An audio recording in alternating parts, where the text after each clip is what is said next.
OG target చాలా పెద్దదే. Hit కొట్టాలంటే వందల కోట్లు కలెక్ట్ చేయాలి. పవన్ క్రేజ్ పరంగా నో డౌట్, బట్ ఇంత పెద్ద టార్గెట్ పవర్ స్టార్ ఛేదిస్తాడా? కానీ అక్కడుంది ఓజస్ గంభీర, తనకేం పెద్ద లెక్క కాదేమో. ఇంతకీ ఓజీ బ్రేక్ ఈవెన్ కావాలంటే ఎన్ని కోట్లు కొల్లగొట్టాలి? Have a look.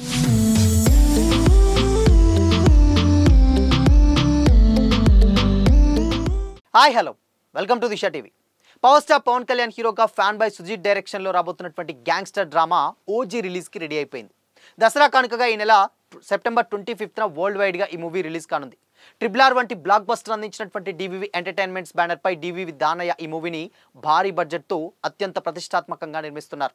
మరో 4 రోజుల్లోనే ఓజీ రిలీజ్ అవడంతో తెలుగు రాష్ట్రాలతో పాటు ఓవర్సీస్లో కూడా ఓజీ ఫీవర్ పీక్స్ చేరింది. పవన్ కళ్యాణ్ కెరీర్లోనే గతంలో ఎన్నడూ లేనంతగా క్రేజ్ తెచ్చుకున్నటువంటి ఈ మూవీకి చాలా రికార్డులపై కన్నేసింది. ఫ్యాన్సే కాదు, టాలీవుడ్లోని చాలా మంది హీరోలు సైతం ఓజీ కోసం ఎదురు చూస్తున్నామని ట్వీట్లు కూడా చేస్తున్నారు. ఓజీపై వస్తున్నటువంటి హైప్ చూస్తుంటే ప్రాణాలు పోయేలా ఉన్నాయని, థియేటర్లో శవాలు లేవడం ఖాయమంటూ నెటిజన్స్ కమెంట్ల వర్షం కురిపిస్తున్నారు. క్రేజ్కి తగ్గట్లుగానే ఓవర్సీస్లో అడ్వాన్స్ బుకింగ్స్లో గత రికార్డులని ఇప్పటికే లేపేసింది ఈ మూవీ. నార్త్ అమెరికాలో రిలీజ్కి ముందే అడ్వాన్స్ బుకింగ్స్ ద్వారా 2 మిలియన్ క్లబ్లోకి చేరువైంది. తెలుగు రాష్ట్రాల విషయానికి వస్తే ప్రసాద్ ఐమాక్స్ తన అఫీషియల్ వెబ్సైట్ ద్వారా అడ్వాన్స్ బుకింగ్స్ని ప్రారంభించగా మిగిలిన యాప్స్లో ఇంకా ఓపెన్ చేయలేదు. రిలీజ్ డేట్ దగ్గర పడుతున్న కొద్దీ మేకర్స్ వరుస అప్డేట్లతో ఉక్కిరిబిక్కిరి చేస్తున్నారు. ఓజీపై ఉన్నటువంటి క్రేజ్ కారణంగా తెలుగు రాష్ట్రాల్లో బిజినెస్ భారీ స్థాయిలో జరిగిందని తెలుస్తుంది.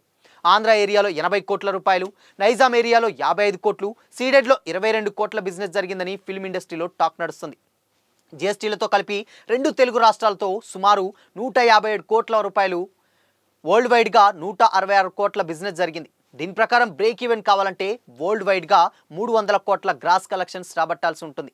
ప్రీ రిలీజ్ బిజినెస్ లెక్కలు చూస్తుంటే ఓజీ ముందు భారీ టార్గెట్ ఉందని చెప్పాలి. పవన్ కళ్యాణ్కి భారీ క్రేజ్ ఉన్నా పవన్ సినిమాలు ఎప్పుడు 100 కోట్ల దాటి కలెక్ట్ చేసినటువంటి సిచ్యువేషన్స్ లేవు.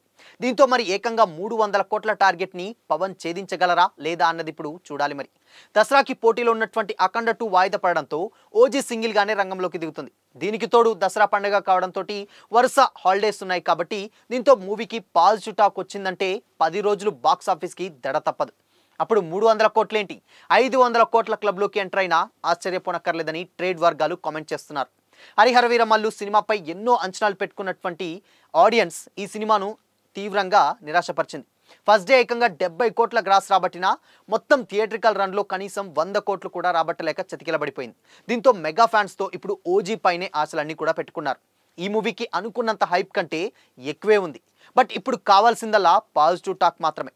ఇక ఈ సినిమా విషయంలో పవన్ కళ్యాణ్తో పాటు ఇతర మూవీ టీంతో ఎంతో కాన్ఫిడెంట్గా ఉంది. అండ్ ఇందులో పవన్ కళ్యాణ్కి జోడీగా ప్రియాంక మోహన్ నటిస్తుండగా బాలీవుడ్ రొమాంటిక్ హీరో ఇమ్రాన్ హష్మి విలన్గా యాక్ట్ చేస్తున్నారు. కాబట్టి నార్త్లో కూడా మంచి క్రేజ్ ఉంది. అర్జున్ దాస్, శ్రేయా రెడ్డి, ప్రకాష్ రాజ్ లాంటి యాక్టర్స్ ఇంపార్టెంట్ క్యారెక్టర్స్లో అయితే ప్లే చేస్తున్నారు. బట్ స్టిల్ ఇప్పటి వరకు పవన్ కెరీర్లో 100 కోట్ల క్లబ్ అయితే లేదు. బట్ ఓజీ తోటి అది 300 అవుతుందా లేదంటే పాజిటివ్ టాక్ ఉంటే 500కి వెళ్తుందా తెలియదు. కానీ బట్ ఏదైనా కానీ ఫ్యాన్స్ ఎక్స్పెక్టేషన్స్ అండ్ ఆశలన్నీ కూడా ఇప్పుడు ఓజీ పైనే. అండ్ ఇక ఓజీ హైప్ చూస్తుంటే డెఫినెట్గా ప్రమోషన్స్ అక్కర్లేదు, ఆటోమేటిక్గా సోషల్ మీడియాలో అలా ప్రమోట్ అయిపోతుంది. ఇక మిగిలిందల్లా ప్రీ రిలీజ్ ఈవెంట్. సో ఒక ప్రీ రిలీజ్ ఈవెంట్ సండే రోజు జరగబోతుంది కాబట్టి డెఫినెట్గా ఆ సినిమాతోటి ఓజీ ఒక రేంజ్లో అయితే డెఫినెట్గా ఇంకొక హైప్ అయితే రాబోతుంది. బట్ కానీ ఇక్కడ సమస్య వచ్చిందల్లా నార్త్లో. సో నార్త్లో స్టిల్ ఇప్పటి వరకు కూడా ఒక్క ఈవెంట్ కూడా పెట్టలేదు, ప్రమోషనల్ యాక్టివిటీస్ ఏది కూడా స్టార్ట్ చేయలేదు. సినిమాకు కేవలం ఒక 4 రోజుల టైం మాత్రమే ఉంది. బట్ ఇలాంటి టైంలో మరి ప్రమోషన్స్ లేకుండా నార్త్లో కలెక్షన్స్ రాబట్టడం అంటే కొంచెం రిస్కీనే. బట్ ఇలాంటి ఒక ఒరిజినల్ చాలా రోజుల తర్వాత పవర్ స్టార్ కెరీర్లో ఒక ఒరిజినల్ సినిమా రాబోతుంది. సో రీమేక్స్ అన్నీ పక్కన పెడితే ఒరిజినల్ సినిమా అండ్ కంటెంట్ పరంగా మంచిగా ఉన్నటువంటి సినిమా.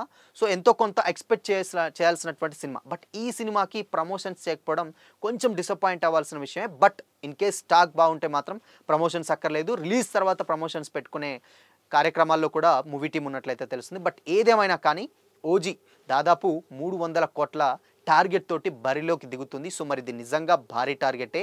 బట్ అక్కడ పవన్ని పక్కన పెడితే క్యారెక్టరేషన్స్ ఓజస్ గంభీర్ అనేటువంటి ఒక క్యారెక్టర్ అంటే ఈ మధ్య కాలంలో ఏ సినిమాలు వచ్చినా కానీ కంటెంట్ పరంగానే హిట్ అవుతున్నాయి. ఈవెన్ చిన్న సినిమాలు లేటెస్ట్గా రిలీజ్ అయినటువంటి లిటిల్ హార్ట్స్ కావచ్చు, దాని తర్వాత కిష్కిందపురి కావచ్చు, అండ్ బ్యూటీ కావచ్చు, దాని తర్వాత మిరాయ్ కావచ్చు, ఈ సినిమాలన్నీ కూడా పెద్ద స్టార్స్ ఉన్నటువంటి హీరోస్ ఎవరు లేరు, బట్ కంటెంట్ పరంగానే చూశారు. ఇక్కడ స్టార్ ఉన్నారు, డెఫినెట్గా కంటెంట్ బాగుంటే సినిమా ఇంకొక నెక్స్ట్ లెవెల్కి వెళ్తుంది అనడంలో ఎలాంటి డౌట్ అయితే లేదు. సో మరి ఓజీ డెఫినెట్గా 500 crore క్లబ్లో అయితే చేరిపోతుందనడంలో ఎలాంటి డౌట్ అయితే లేదు. సో మరి చూడాలి ఓజీ మరి ఇంకెలాంటి రికార్డ్స్ క్రియేట్ చేస్తుందో. సో మరి ఓజీపై మీ ఒపీనియన్ ఏంటి? కామెంట్ చేయండి.